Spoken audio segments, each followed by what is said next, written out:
আসসালামু আলাইকুম, কৃষি বিবর্তনের পক্ষ থেকে আমি সাব্বির হোসেন, আপনার জানা আন্তরিক শুভেচ্ছা। আজকে আমি আপনাদের দেখাবো কিভাবে মরিচে 4G কাটিং করতে হবে এবং 4G কাটিং করে ব্যাপক ফলন ফলাবেন, সেটি বাসাবাড়ি অথবা বাণিজ্যিক ক্ষেত্রে আপনি এটি প্রয়োগ করতে পারেন। তো কথা না বাড়িয়ে চলুন আজকে ভিডিওটি শুরু করা যাক।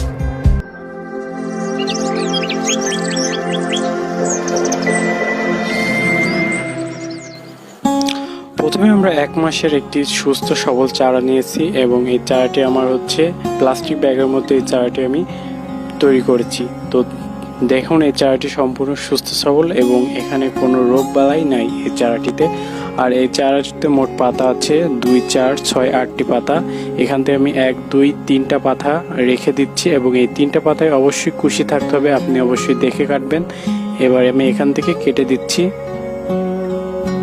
আচ্ছা, এই কুশিটা আপনি ফেলাই দিতে পারেন অথবা আপনার এই প্লাস্টিক ব্যাগের ভিতর রাখতে পারেন। এটি হচ্ছে সবুজ হিউমাসজনিত ঘাসে পরিণত হবে, ঘাস না, এটা হচ্ছে সার হিসাবে পরিণত হবে, হিউমাস সার, যেটা আমাদের গাছের জন্য খুবই প্রয়োজনীয়। এরপর আমি দেখুন এখানে দেখতে পাচ্ছেন 1, 2, 3টা পাতা রয়েছে এবং এই 3টা পাতার কোণা থেকে কিন্তু কুশি বের হবে। আর ওপরকে যেটা কেটেছি সেটা আমি আঙুল দিয়ে কষটাকে ছুড়ায় ফেলতেছি, কারণ এই কষ্ট লেগে থাকলে ওখান থেকে ফাঙ্গাস লাগতে পারে।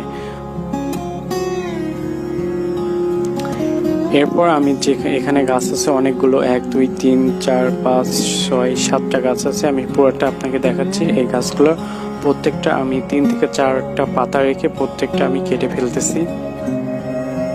খুব সুন্দরভাবে কাটবেন এবং কাটার পরে কষটা আপনার হাত দিয়ে অথবা তুলা দিয়ে মুছে দেবেন, এখান থেকে যেন কোনো ফাঙ্গাস না লাগে, অর্থাৎ কোনো ছত্রাক যেন না লাগে সেদিকে খুব ভালোভাবে খেয়াল রাখতে হবে। কারণ যদি ছত্রাক লাগে তাহলে এখান থেকে আপনার পচন ধরবে, আর পচন ধরলে যে কুশিগুলো আমার জার্মিনেশনে যে কুশিগুলো বের হবে সেগুলো সম্পূর্ণ পচনে পচে যাবে। এভাবে এক এক করে সম্পূর্ণ সুস্থ সবল গাছ নিয়ে আমি 4G কাটিং করতেছি। সব গাছগুলো আমার কাটিং শেষ হয়ে গেছে, আমি এখন আপনার কাটিং করিয়া গাছগুলো দেখাচ্ছি। আর কাটিং করা গাছগুলোর দিকে দেখুন, সব গাছগুলো কিন্তু সুস্থ এবং সবল রয়েছে। আর এই গাছগুলো সহজে মারা যাবে না, আর পর্যাপ্ত পরিমাণ সার এবং মাটি দিবেন অবশ্যই গাছগুলোয়, যেন গাছগুলো খুব শীঘ্রই তাদের কুশি ছাড়তে পারে। আর যত বেশি কুশি ছাড়বে ততই আপনার গাছটি ঝাঁকড়া হবে এবং ফলের মাত্রা তত বেশি হবে। দেখুন এই গাছগুলো খুবই সুস্থ সবল রয়েছে। আর এই গাছগুলো আমি অলরেডি কাটিং করেছি, সেই কাটিং করা গাছগুলো আপনাদের এখন আমি দেখাচ্ছি। তো চলুন দেখা যাক আমার ইতিপূর্বে যে গাছগুলো আমি কাটিং করছি সেই গাছগুলো এখন আমি আপনাদের সামনে তুলে ধরতেছি।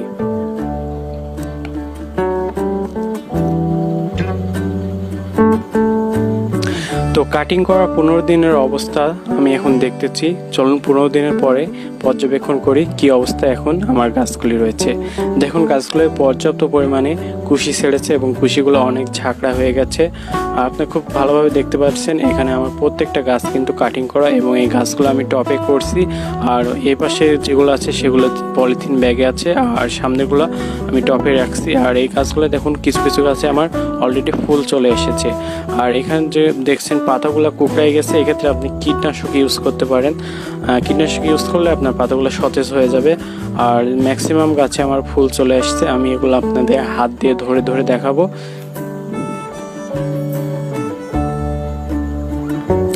এই গাছগুলো দেখুন ম্যাক্সিমাম গাছে প্রচুর পরিমাণে কুশি রয়েছে। এক একটা গাছে 4টা, 5টা, 6টা, 7টা করে ডাল রয়েছে। আর 7টা ডাল থাকা মানে প্রচুর ফুল আসবে এগুলাই, এবং ফুল সমৃদ্ধ গাছে যত বেশি ফুল তত বেশি ফল, এটা আমরা অবশ্যই জানি। তবে গাছগুলোয় পর্যাপ্ত পরিমাণে সার দেবেন এবং কি কি সার দেওয়া লাগবে এটা আমাকে অবশ্যই আপনার কমেন্ট করে জানতে পারবেন অবশ্যই। আর ইতিপূর্বে আমি যে ভিডিও দিয়েছি সেই ভিডিওতে দেখবেন কীভাবে টপে সার প্রয়োগ করতে হবে এবং কতটুকু মাত্রা সার প্রয়োগ করতে হবে সেটি লেখা রয়েছে। এবং 30 দিন পরে যে আমার হারভেস্টিং প্ল্যান্ট ছিল সেখানে দেখুন প্রচুর পরিমাণে ফুলে সমৃদ্ধ হয়ে গেছে এবং এখানে প্রচুর ফল হয়েছে। আমি ফলটাও দেখাবো আপনাকে, আমি সব গাছগুলো ঘোরায় দেখাচ্ছি আগে। দেখুন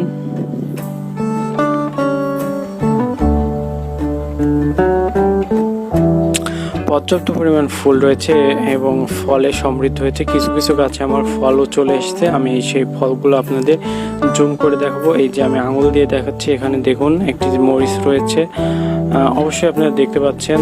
আচ্ছা, ক্যামেরাটা আমি কাছে নিয়ে যাচ্ছি, ক্যামেরাটা কাছে নিয়ে গেলে আপনি ভালোভাবে দেখতে পাবেন।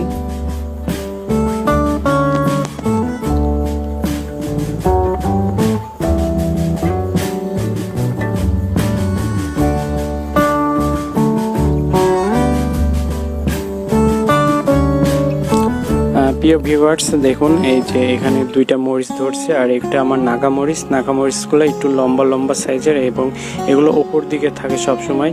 এখানে দেখুন পর্যাপ্ত পরিমাণ মরিচ হয়েছে আর এই মরিচটা আমি পেয়েছি মাত্র 30 দিনে। কাটিংয়ের 30 দিনের ভিতরে এই মরিচগুলো আমার চলে এসছে। আর দেখুন মরিচগুলো যথেষ্ট পরিমাণে বড় হয়েছে আর এগুলো ইচ্ছা করলে আমি এখনও তুলে ফেলতে পারি, আবার রেখে দিলে একটি আরও বড় হবে এবং পেকে যাবে। আর প্রত্যেক গাছে যথেষ্ট ফুল রয়েছে এবং সন্তুষ্টজনক ফুল রয়েছে। আর আপনারা অবশ্যই 4G কাটিংটা বাসায় ট্রাই করবেন এবং 100% আপনারা ফলাফল পাবেন। আর আমার ফলাফলটা তো আপনি দেখতে পাচ্ছেন কিভাবে আমি এই 4G কাটিং করছি এবং যথেষ্ট পরিমাণ ফুল এবং ফল সমৃদ্ধ গাছ আপনাকে আমি দেখাচ্ছি।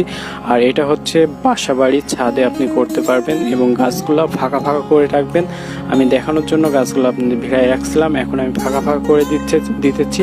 আর এই গাছের মিনিমাম 1 থেকে 2 হাত পরপর গাছগুলো রাখবেন যেন গাছগুলো অতিরিক্ত ঝাঁকড়া হয় এবং পর্যাপ্ত পরিমাণে ফুল এবং ফল আপনার গাছ থেকে সংগ্রহ করতে পারবেন। এছাড়া গাছে যদি কোনো সমস্যা হয়ে থাকে, কোনো কীট পতঙ্গ অথবা যে কোনো রোগের জন্য আপনি আমাকে কমেন্ট করে জানাবেন। আর এই গাছে ফুল আসলে অবশ্যই কিছু কীটনাশক প্রয়োগ করবেন। সেক্ষেত্রে ইমিডাক্লোপিড গ্রুপের এবং 1.8 EC অ্যামেকটিন গ্রুপের প্রোডাক্টগুলো আপনি ব্যবহার করবেন, তাহলে ইনশাল্লাহ আপনি যথেষ্ট পরিমাণে ফুল এবং ফল পেয়ে যাবেন। আর অবশ্যই 4G কাটিং করে আমাকে কমেন্ট করে জানাবেন আপনাদের গাছে কি অবস্থা এবং কতটা সাফল্য হয়েছেন, এটা আমাকে জানাবেন। আজকে ভিডিও এই পর্যন্ত। আর ভিডিওটি ভালো লাগলে অবশ্যই চ্যানেলটি সাবস্ক্রাইব করবেন। আর যে কোনো কৃষি সমস্যা সমাধানের জন্য আমাদের সাথে সরাসরি যোগাযোগ করতে পারেন। আমাদের হোয়াটসঅ্যাপ নাম্বার এবং আমাদের কন্ট্যাক্ট নাম্বার এবং ইমেল নাম্বার দেওয়া আছে, সেখানে আপনারা মেসেজ করতে পারবেন এবং চাইলে সরাসরি ফোন করতে পারবেন। তো আজকের ভিডিও এই পর্যন্ত। আমি সাব্বির হোসেন, দেখা হবে আগামী ভিডিওতে। ততদিন সবাই ভালো থাকবেন, সুস্থ থাকবেন। আল্লাহ হাফেজ।